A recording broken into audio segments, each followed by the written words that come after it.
2 easy lapel hacks to help you escape side control when you're pinned by a big, heavy guy and you're having trouble getting out. This works, guys. Have a look.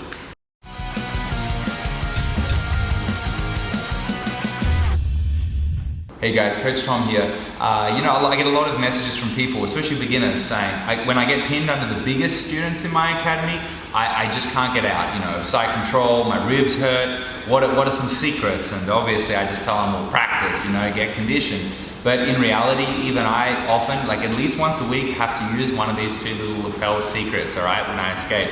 I start a lot of my rolling from underneath. So I've got some nifty tricks of escaping side control. So if you haven't seen these, make sure you put them in your game. So if I'm here and I'm really well and truly pinned by my partner.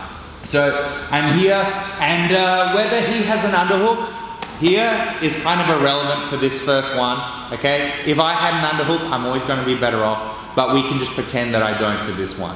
So the first thing I'm going to do when he's pinning me here is I'm going to open out his lapel, okay? So see my right hand here? I'm just going to keep it tucked in and I'm just going to start pulling out his lapel. Even right now, guys, because his gi was fully tucked in, if it takes 30 seconds, don't worry.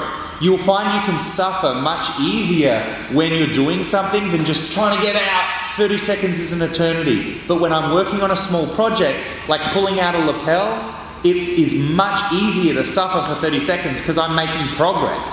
So once I've pulled out his far lapel here, okay, I have 2 little secrets that I use. The first one is I'm going to stretch it and I wrap it around to my left hand here.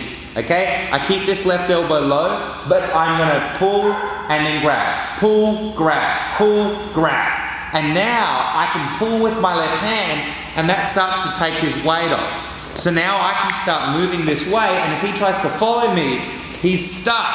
And now I can come back in and start re-guarding him and using my lapel wrap. Okay, so let's have a look at that one again.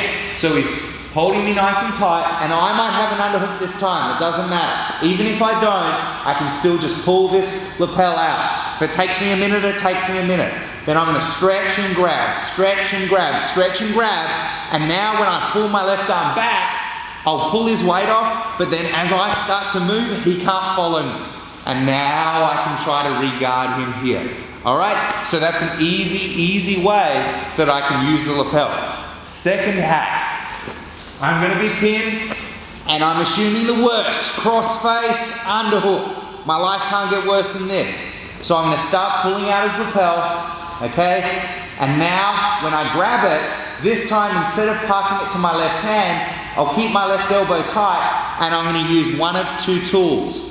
My right knee and shin, or if you're flexible, you can even use either foot, okay? Like this. If you're not flexible though, simply use your right shin. And now what I'm going to do is I pull the lapel tight over my right shin and then I bridge up and I push my knee forward. And watch what happens to my partner here, okay? He's held in position up here, all right? His weight's coming off. And now I can start to move out and put him back in a guard because he can't move. All right? So if he's down here again, I pull out this lapel, pull it out. And now I wrap it around my shin here and I'm going to bridge up and hold it. So if I drop back down, I don't have his weight on me. And now I can start to hip escape and put him back into a half guard. And now I can wrap, try to find my underhook, and I'm in a really top position here. Okay, so there you have it, guys. 2 little nifty hacks that you can play with the lapel. I've found, at best, these help people escape side control much easier. However, at worst, it will, instead of just getting crushed for 30 seconds, you'll actually be making some progress, okay? And you're going to be tying the guy on top's game down so he can't do the submissions and transition he wants, and then you'll find your opportunities for escape will come much easier. So worst case is you're going to make progress and feel some small wins and keep your head in the game. But if you train these, the best case is you're going to escape side control much easier and then have a very handy gi rack to use afterwards. So there you have it, guys. I'm Coach Tom. I'll see you next time.